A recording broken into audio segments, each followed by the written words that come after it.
Ngomongin soal nikah nih, kan kemarin di Polres katanya mau menikah tahun ini. Itu gimana Pak Haji ceritanya tiba-tiba dia pengen nikah gitu? Iya, Emang udah ngebet atau gimana? Iya, makanya kita kembalikan lagi kepada kuasa Tuhan.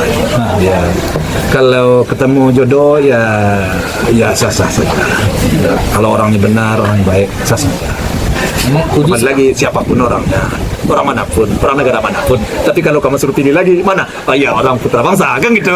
perah gitu. Tapi kalau orang luar suka, boleh juga kan gitu. Itu kan statementnya kan secara spontan Puji mengungkapkan kalau dia pengen punya jodoh di tahun ini.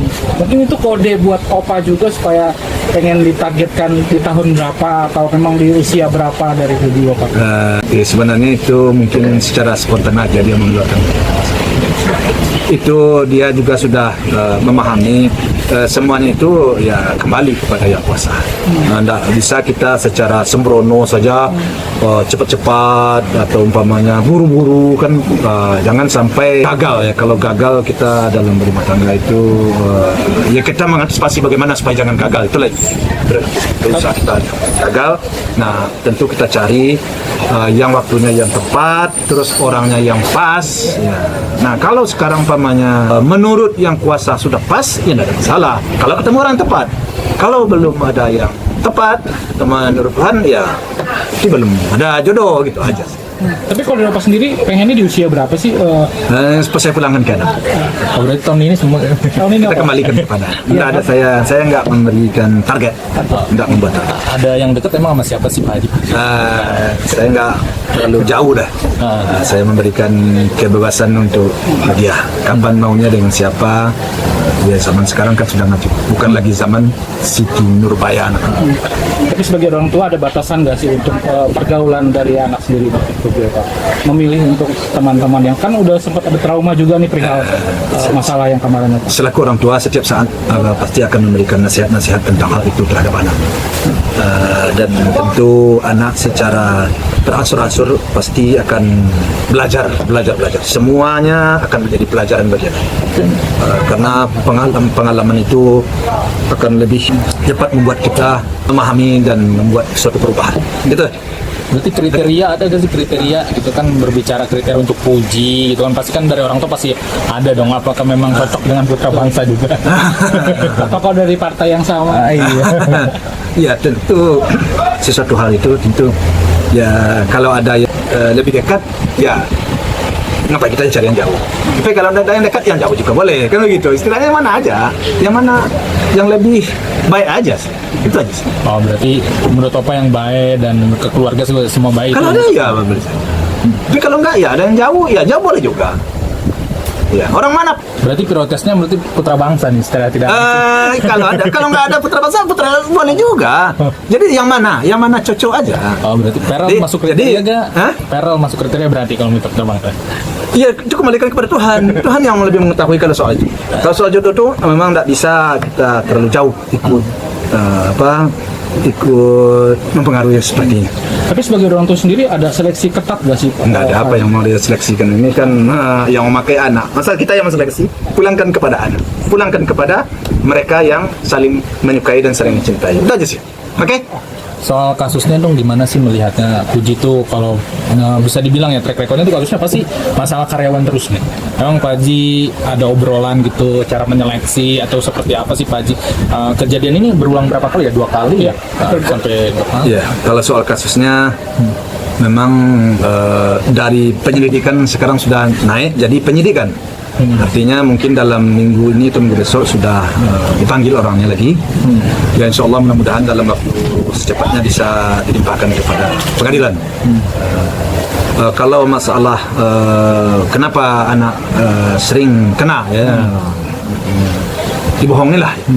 Ya karena pertama sekali anak ini terlalu cepat beradaptasi ya, artinya menyesuaikan, artinya dia terlalu cepat percaya. Kalau orang sudah jujur menurut dia sepintas ya, padahal dia baru kenal, dia kata-katanya udah benar, terus anak gampang percaya, sehingga dengan gampang percaya itu orang ini kadang-kadang memanfaatkan kesempatan itu. Jadi situ letak kesalahan. Sebenarnya saya selaku orang tua itu setiap saat memberitahu kepada dia bahwa orang ini begini, orang itu begitu. Setiap ada karyawan baru, kalau opa sama oma ketemu, opa ada penilaian tersendiri juga. Pasti opa sampaikan. Menurut opa ini begini, ini begitu, pasti sampaikan.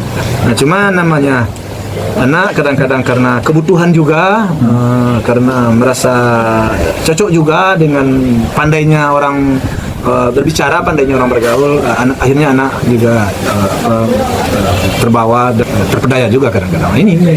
Inilah akibatnya. Setelah kena baru dia menyadari. Ya mudah-mudahan ke depan sih bisa berubah. Tapi dituding ramai di Sumsel, Puji katanya pelit. Emang iya Pak Haji? Seperti apa sih klarifikasinya? Kalau saya sih menilai terlalu royal lah.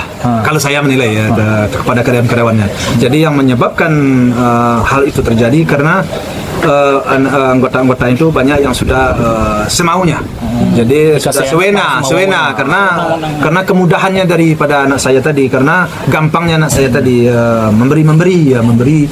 Saya kadang-kadang saya sering menegur anak saya kalau jangan terlalu berlebihan. Artinya jangan terlalu lebay memberikan sesuatu kepada karyawan, kepada apa? Kenapa? Karena dia merasa sudah sudah merasa di atas angin ya, atau merasa dikasih hati ya. Nah, kalau sudah dikasih hati dia akan bisa minta jantung.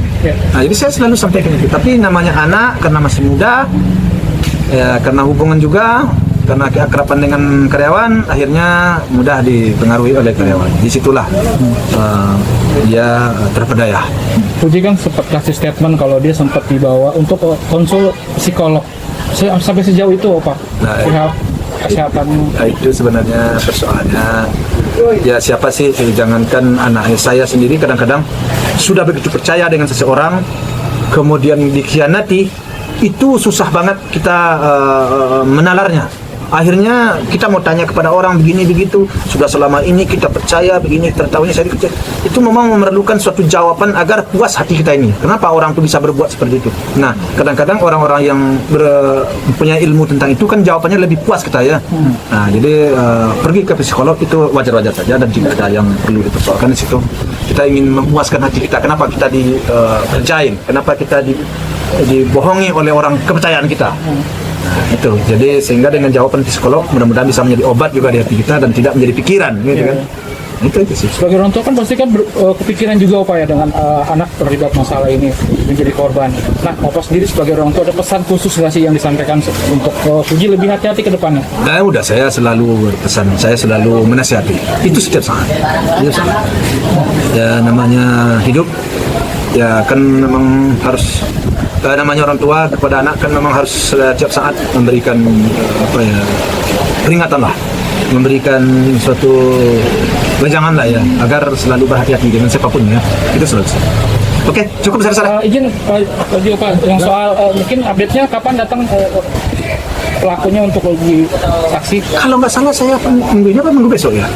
Kalau saya nggak salah, itu kurang pasti juga lah. Tapi kemarin di waktu penandatangan berkas mungkin minggu ini atau minggu besok. Harapannya mungkin segera selesai Pak? Segera selesai. Harapan saya segera selesai dan jadi supaya jangan jadi persoalan juga lagi. Ya, oke.